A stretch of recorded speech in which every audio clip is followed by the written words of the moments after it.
Hi, my name is Coffeeco and welcome to a new video. So today I'm not in cosplay because I didn't feel like being in cosplay. Yeah, no cosplay today, just me and my bisexual eye makeup. As you could tell from the thumbnail and the title, today's video is Heartstopper. Today we're going to be talking about Heartstopper because I'm like the only person who's talking about Heartstopper right now. Obviously. It's not like it's massively popular. So today I'm going to be talking about both the TV show and the comics. I'm just going to be talking all things Heartstopper pretty much because, like most people, over the past week, I have been really into it. Watched it when it first came out on last Friday. I watched it in like one day, and then I've just been really into it this whole week. This week has been insane for a lot of reasons that I'll kind of get into. But yeah. So Heartstopper, let's talk about it. So I'm just gonna like kind of break this video into little sections of stuff that I want to talk about. So I'm gonna start off with the music. If you've watched Heartstopper at least once or twice, you'll know that there is a lot of music in the show. There is like, I don't know, there's probably like more than 5 songs in like every episode, and there's only 8, so it's quite a lot of music. Yeah, so there's a lot of different musical artists, and I'm 90% sure that a lot of the artists in the show are queer in like some way. A lot of the songs are just straight up queer songs, which is fun. So I've been listening to the soundtrack since I think Friday when it came out. This is not an exaggeration. I've been listening to this playlist on repeat for like going on 8 to 9 days, but it's because it's so good. The music is so good. And a lot of it's like really cute, and a lot of it fits to very specific scenes, and it just matches up so well. Whoever was in charge of like finding music and like adding music, I know that Alice probably had a lot of influence in that. Whoever was in charge, I'll give you a pat on the back, because like, bops. I don't think I've ever heard a soundtrack in one show that's like that good. Heartstopper just took it to another level, man, of just like bop after bop. So I wanted to mention that. The soundtrack is very good. And along with the music in the show, I wanted to talk about the actual OST, the original soundtrack. I listened to the OST when I read the comic. I feel like that works out pretty well. I really like it. It's a very like almost like wholesome, very like light soundtrack, and has a lot of like bright sounding synths, and it's just like, it's really unique. I feel like not a lot of shows have like a 90% synth soundtrack, but it works so well. Everything in Heartstopper just works together so well, and like the music really complements the show, and I feel like without the music the show wouldn't be as good as it is. Like it's such a package deal. Like it's good. Next I'm going to be talking about casting, something that a lot of people have talked about. So the casting is amazing, obviously. What did you think I was gonna say? That it wasn't? That's not true. For this, I want to talk more about the casting that people haven't been talking as much about, which means that I'm not going to rant about how Kit Connor is actually just Nick Nelson. You cannot change my mind. They are the exact same person. It's crazy. He just stepped out of the comics and was like, hey, here I am, with my little freckles. So cute.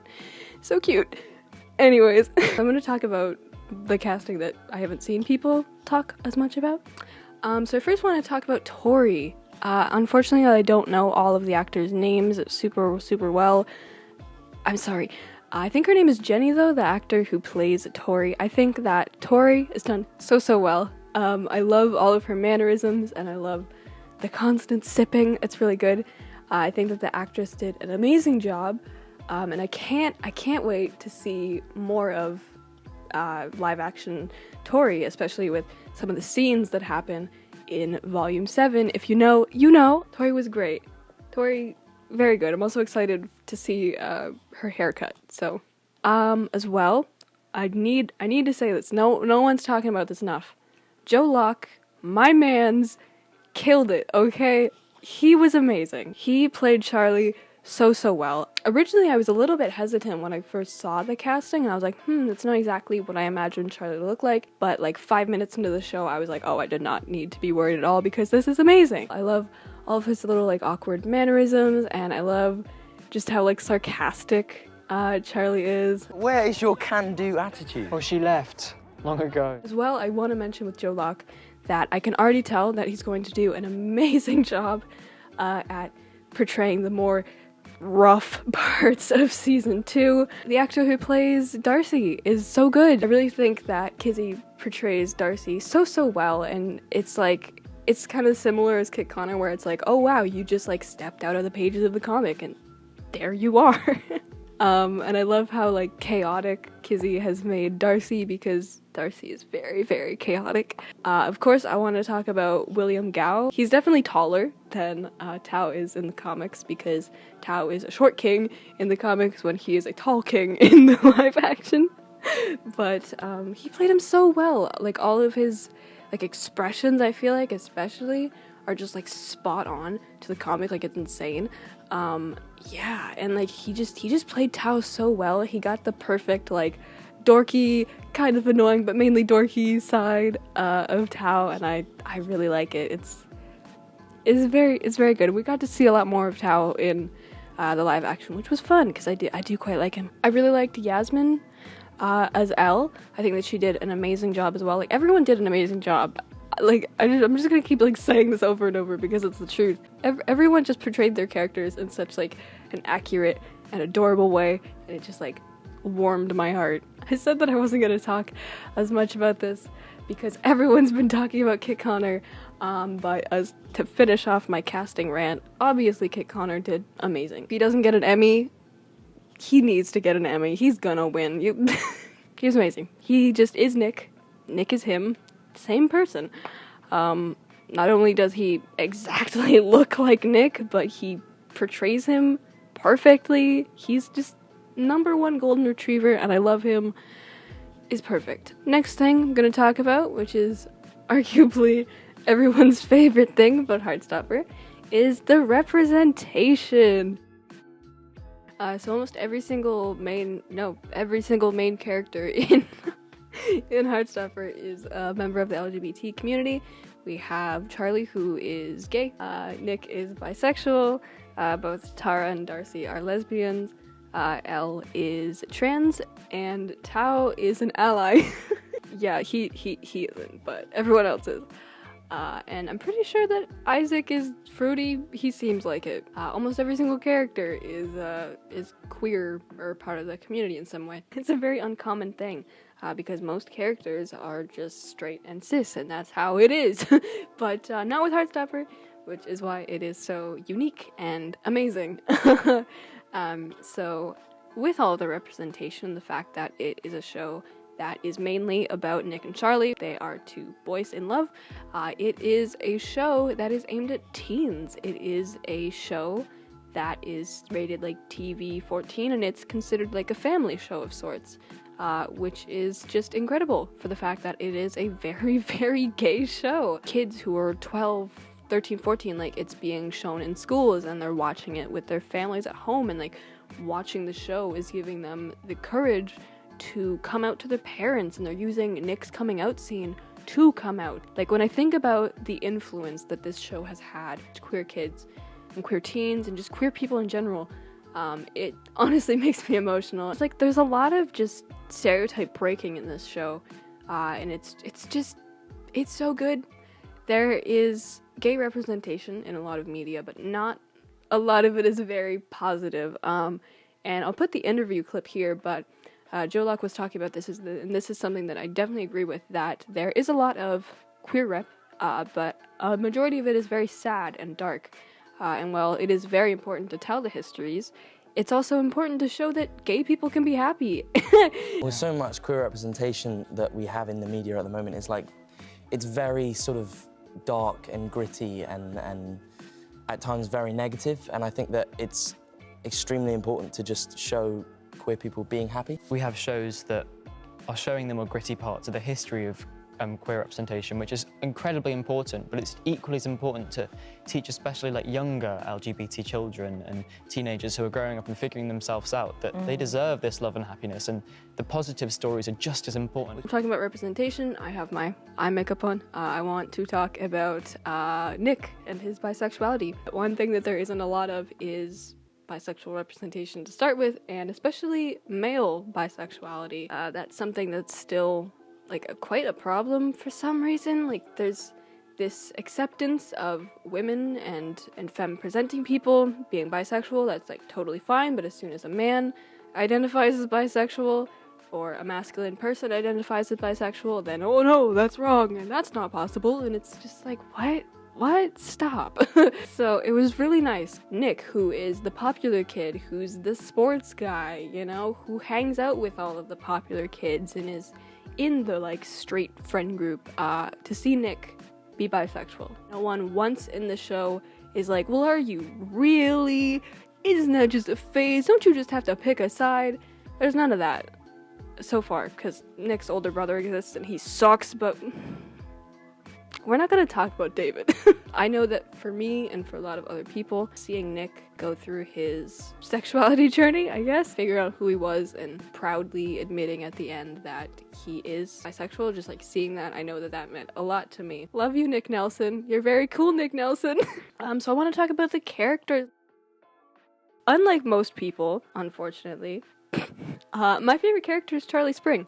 I think that Charlie's actually pretty underrated. Not a lot of people, like, talk about him. He doesn't get enough love, okay? Charlie's always been my favorite character. He was when I first read the comics, and he continued to be my favorite when I watched the show. Charlie is just such, like, a cool dude. I really love how, like, sarcastic he is and how, like, mischievous he is at times. He's just like a really sweet character, and I relate to him quite a bit. I'd say that I am like a combination of Tao and Charlie, and like no people really talk about him, and everyone's favorite character is Nick, and I'm over here in the corner just being like, yeah, Charlie Spring.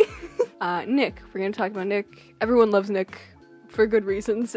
He is adorable. He's so good. He is such a good friend. He's such a good person. He is actually a golden retriever. Honestly, I wish that he was real so that I could befriend him. Darcy, I really like Darcy. I want to talk about Darcy. She's really chaotic, and I love her for that. And she talks about collecting the local gays, which, like, yo, me too, honestly. And she's just like a ball of energy. I like Tao. He reminds me, like, too much of myself, because I'm someone who is very jealous, envious type, I guess, about, like, my friendships. Also because he's, like, a giant film nerd, and this is my room, so he can be a little bit intense at times, and he can be a little bit dramatic, but that's perfectly fine. I understand where he's coming from. Tara, I don't know, that we haven't seen like a whole lot of Tara. We haven't learned a bunch about her, but I like her. She seems very, very nice. She gave a lot of really good advice to Nick, and she's really cute with Darcy. Elle is adorable. I just keep saying that everyone is adorable, because it's a fact. I love Tori. I love Tori. She's so good. She's the best older sister in the world. And yes, I am extremely excited to see the scenes with Tori and David be live action, because that'll be very fun to see. The first thing that I want to mention about the comics of Heartstopper is that I love the art style. The art style is so cute. I love the fact that everything is drawn with like a textured brush. Like, it's such a perfect fit and it works really well. And, like, the formatting of the comic is really cool. When I'm talking about Heartstopper, I'm talking about the art of the comics, I obviously need to mention the leaves and the flowers and the music notes and the everything. So we all know that Heartstopper has leaves. It's very well known for leaves, which is just really cute. Yeah, I love the leaves. I love the fact that the leaves will represent certain like emotions, and that the certain symbols represent different characters. I really like, this is random, but I really like the fact that the leaves sometimes like come off of the panels and connect to other ones. That's cool. I have been really enjoying reading it. I just caught up to it yesterday, and so far volume 7 has been, this is so fun. It was good after volume like 5 to 6 was really sad. I love how awkward both Nick and Charlie are being. And I think it's really cute how flustered they get whenever they mention doing anything more than like making out, and how like awkward they are around each other. I think it's really funny. It's genuinely so funny. Basically, to sum this up, Heartstopper, very good. Heartstopper, really good. Please watch Heartstopper. please watch it. Please watch it and then go read it, or read it and then watch it, whatever order you want. It's good. watch it. I just kind of wanted to add, I guess, at the end of this, because when I'm talking about Heartstopper, I want to mention this as well, that this isn't my only YouTube channel. I make editing scene packs. So I have that channel, right? And I started posting Heartstopper scene packs, and they're doing amazingly. My channel has not been doing this well in a very, very long time. I owe so much to Heartstopper. Genuinely am so thankful for the fact that it exists, not only because I love it, but because it has changed my life in a way that, like, I can't even find the words to explain how much it means to me that this has happened. Like, it is genuinely amazing, and Heartstopper, like, this past week has just been like, outstanding. So thank you so much, Alice Oseman, that you created this show and that you shared it with so many amazing people, and that you created Nick and Charlie, because so many people's lives would be so different and so much sadder if they didn't exist. So that's it. That's my Heartstopper video. Thank you so much for watching. I hope you've enjoyed my rainbow light this entire time. It's just been rotating rainbow. Gay. Yeah, I'll see you guys in my next video. Thank you so much for watching. Stay safe, stay well. Bye.